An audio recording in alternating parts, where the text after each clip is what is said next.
Thank you.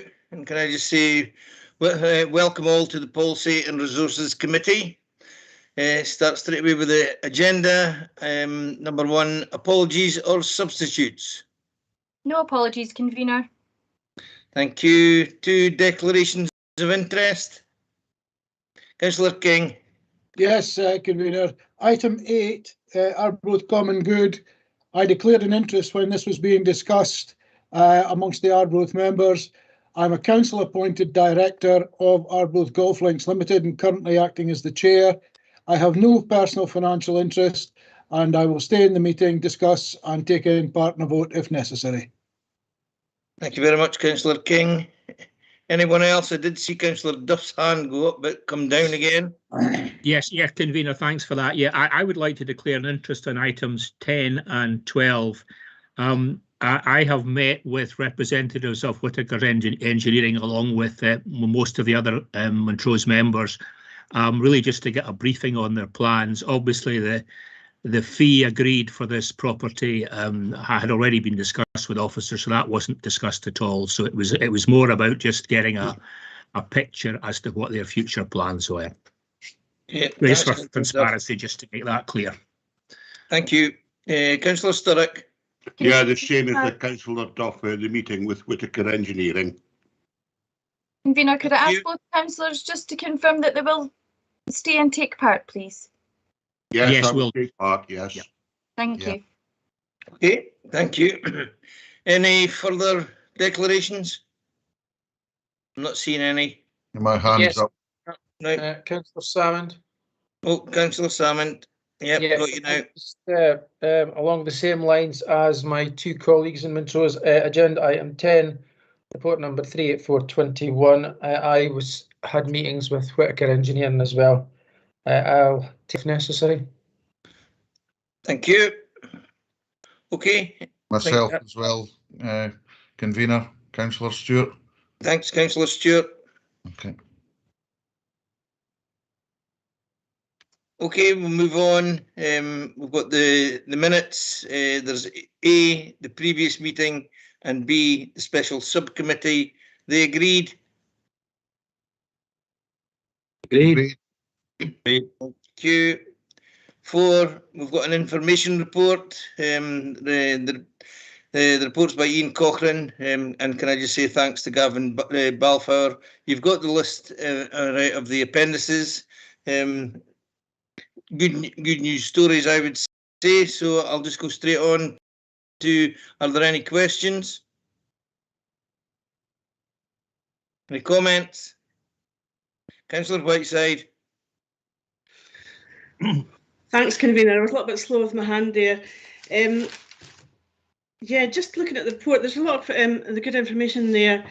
One thing I sort of noticed was I feel that the ambition is a little bit conservative in terms of reduction in energy consumption.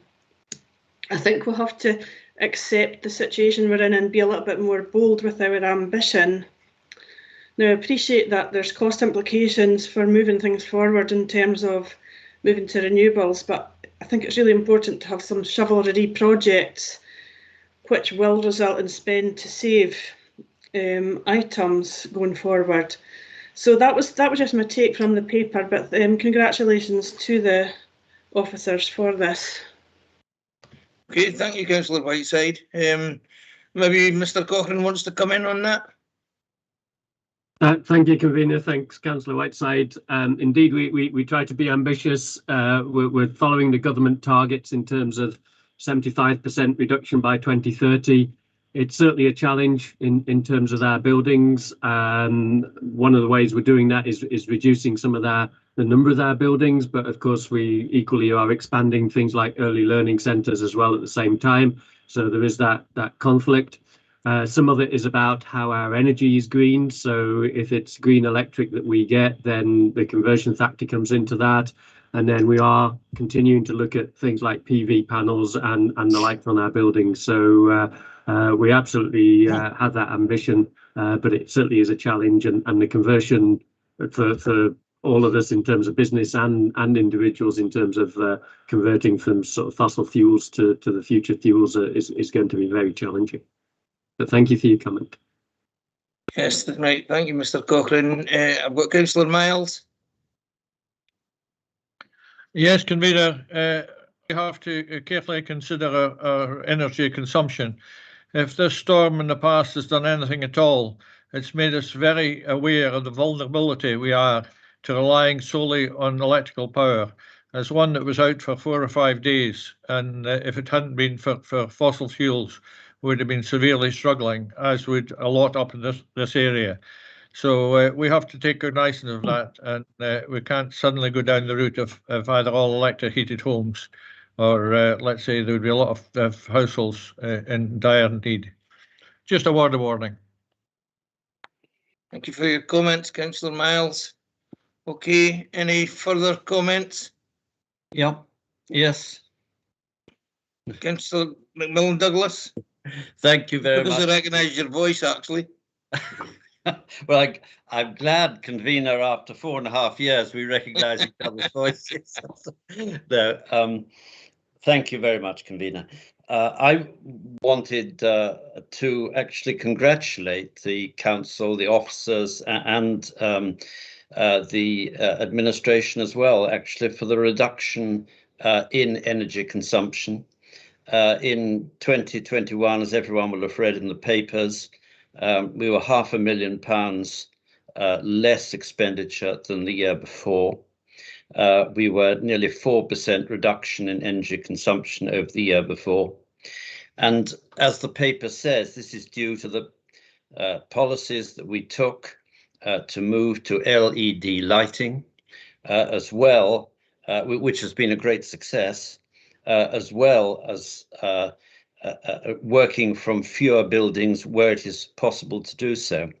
And over this period, COVID has been both a plus and a minus, because as we will have seen from the papers, working from home may have reduced energy use, but increased ventilation and heating has increased it.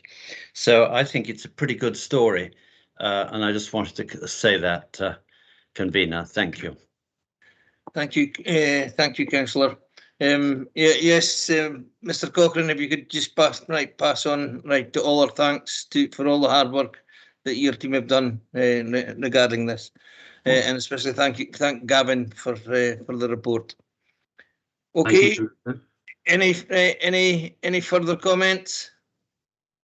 Okay, I'm going to move on. Number 5 is the Capital Monitoring General Fund Capital Programme 2021-22. The report's by Ian Lorimer, and can I thank Don Johnson.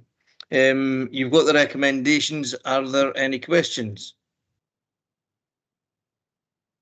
No questions that I'm seeing. Oh, Councillor Devine. Yeah, thanks, Convener. It's just one little question. On page 49, number 53, it's about this route action plan to the A90 road link. I would like some clarification on the £16,000 actual expenditure up to the end of October. But more than that, it would be really interesting to know how much money has been spent on on consultants' fees up till now on this road. Okay, Mr. Lorimer, can you help? Yeah, thank you, Convener. I don't have that information to hand. I would have thought the 16,000 is for preliminary works, but I need to get back to Councillor Devine on the detail of what's been spent to date, if she's happy with me to do that after the committee. Yes, that's fine, unless Mr. Cochrane can help.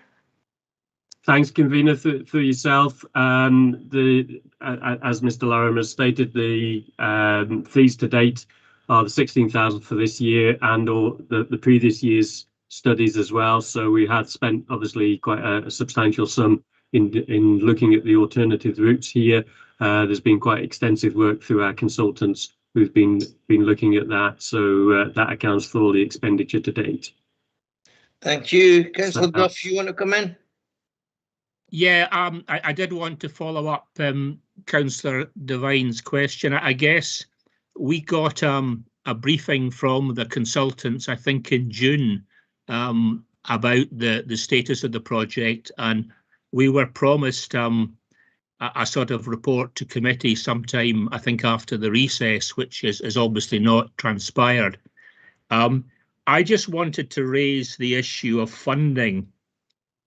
I've got the Tay City deal paper for February 2021, where the Angus Fund was outlined, and that was written by Vivian Smith, and that was saying that the contribution to transport projects was 2.6 million, and that included the A90 link road and the railhead.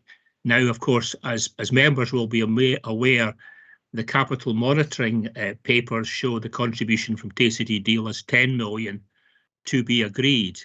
So we've got a mismatch there, and obviously the report from the consultants in June did suggest that the project costs were substantially north of 15-16 million pounds, and clearly there were issues with the route sort of terminating at Marykirk. So I kind of think this project is looking very expensive, and there doesn't seem to be the underpinning finance for it. So I guess that's a question.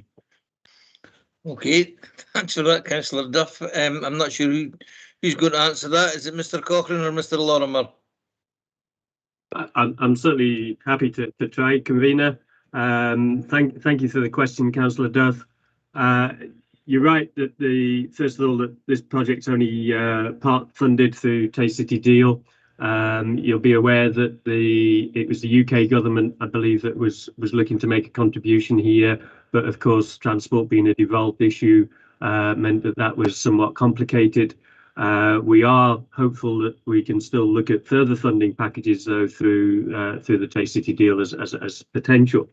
And I think going back to the concept of this project, it was always in part to be looking at the development land and the opportunities that it would open up in Montrose and the opportunities for that to help fund the project.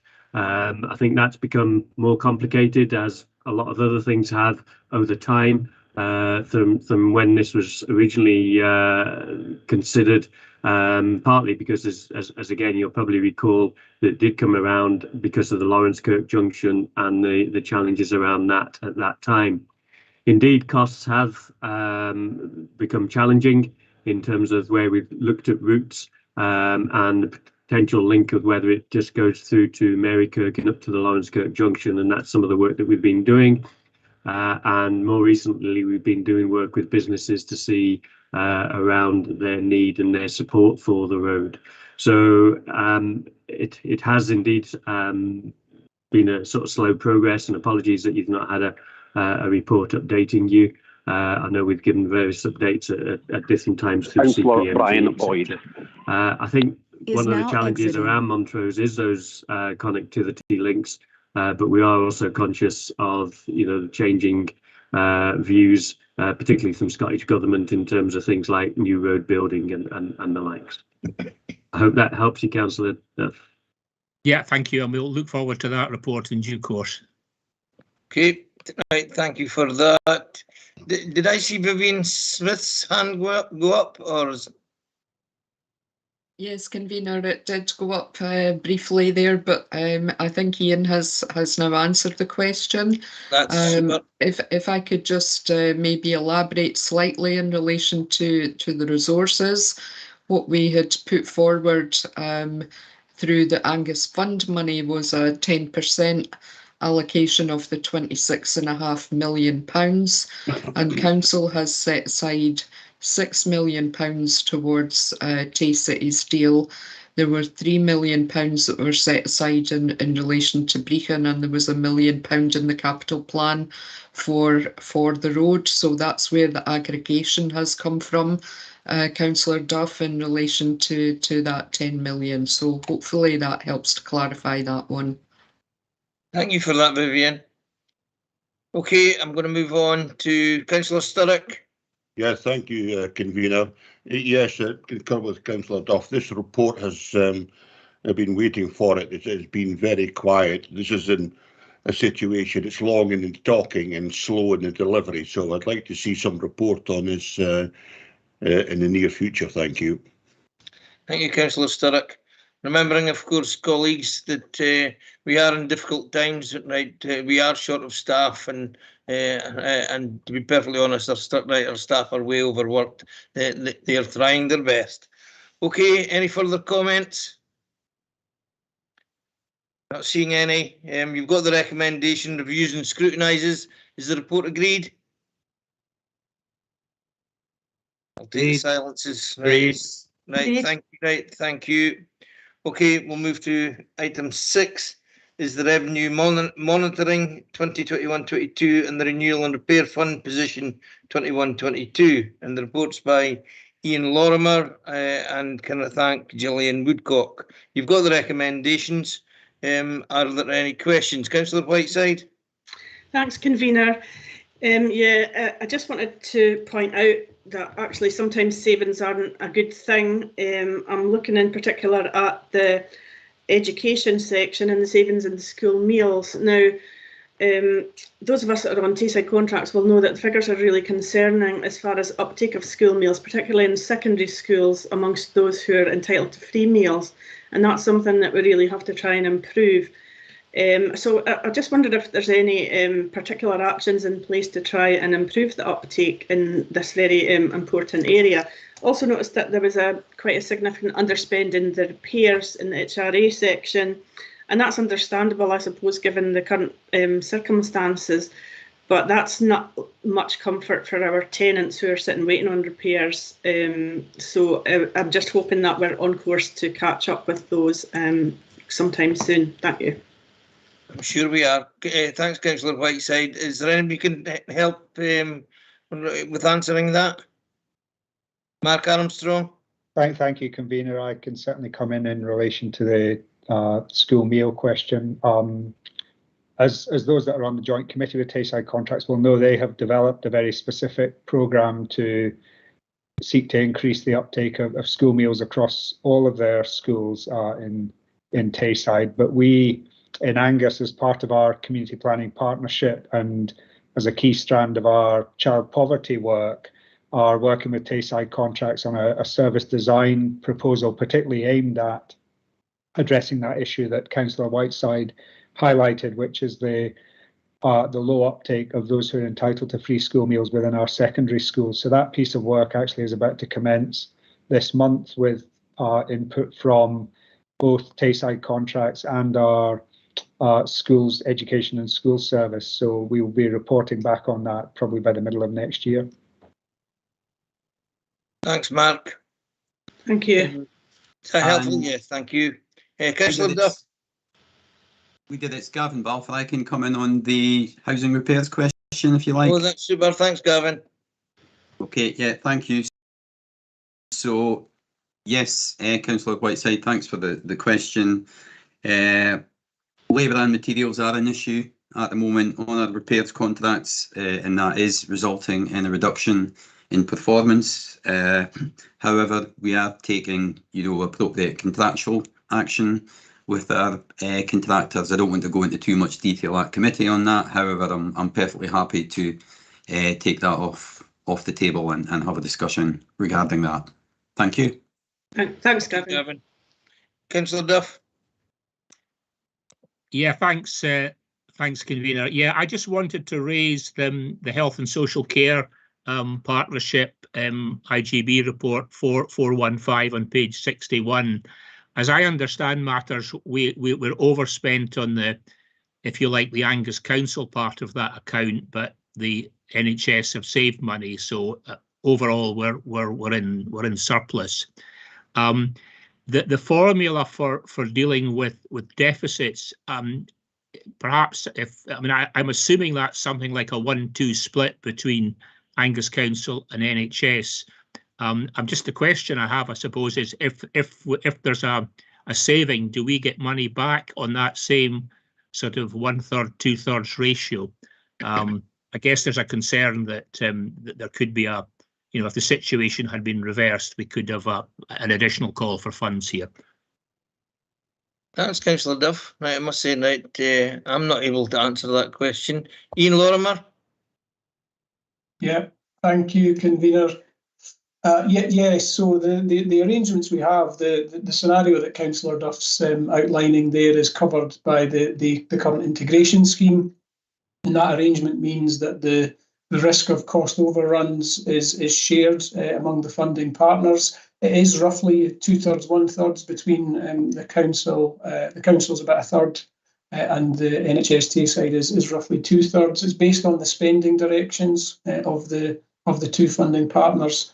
However, there are a number of other parts of the integration scheme which cover off. So the first call in terms of any overspend, and that's not the situation we're projecting at the moment, but if that was to change, the first call would be against the IGB's reserves.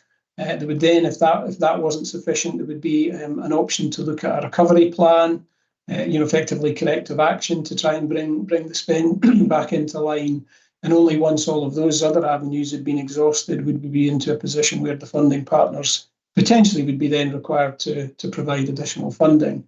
That's not the situation we're projecting to be in. The IGB has pretty good reserves at the moment, so we don't see that as a particular concern. But that balance, as you say, Councillor Duff, between the spend on adult services and health services is something that we will need to keep an eye on and think about in terms of the next year's budget setting. Thank you. Councillor Duff, did you have your hand up again to come back? No, I didn't. Sorry, it's a legacy one. Thanks very much for the answer, Mr. Lorimer. Thank you. Yeah, right. Thanks for that, Mr. Lorimer. Okay, any further questions? Is there any comments? No comments. Okay, we've got the recommendations. Oh, have I missed somebody? No? Okay, we've got the recommendations. One is review and scrutinise. My eyesight's letting me down here. 2 is note, 3 approve, and 4 is note. Is that agreed? Agreed. Agreed. Thank you. Okay, we'll go to item 7. It's the COVID-19 funding, discretionary funding project approvals. You have the recommendation. The report is by Ian Lorimer, and can I thank Victoria Gibbons? Are there any questions? Any comments? No. You've got the recommendation. It's 1 approve. Is that agreed? Agreed. Agreed. Thank you. We'll go to number 8. Hang on till I get there. There we are. That's Common Good Funds project approval. Report by Ian Cochrane. You've got the recommendation. It's regarding our growth. Are there any questions? No questions. Any comments? I know that 6 members have already expressed that they're happy with this. And Councillor King had declared an interest, which he did again today. Is the report agreed? Agreed. Agreed. Oh, go. Sorry, Councillor King.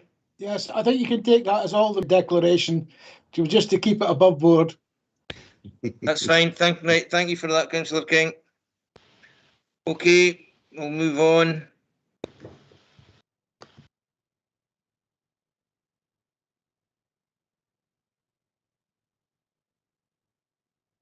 Item 9, water testing and treatment, Legionella in Angus Council properties 22 to 26, Procurement Authority approval report. You have the recommendation. Are there any questions? Any comments? Taking that as a no. You've got the recommendation. Approves and 1 approves and 2 notes. Is that agreed? Agreed.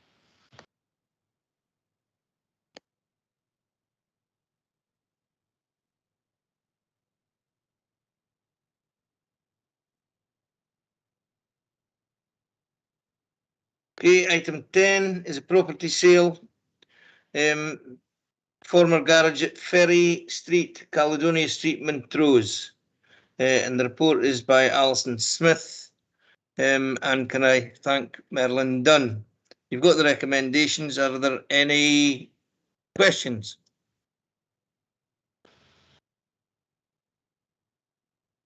No questions. Any comments?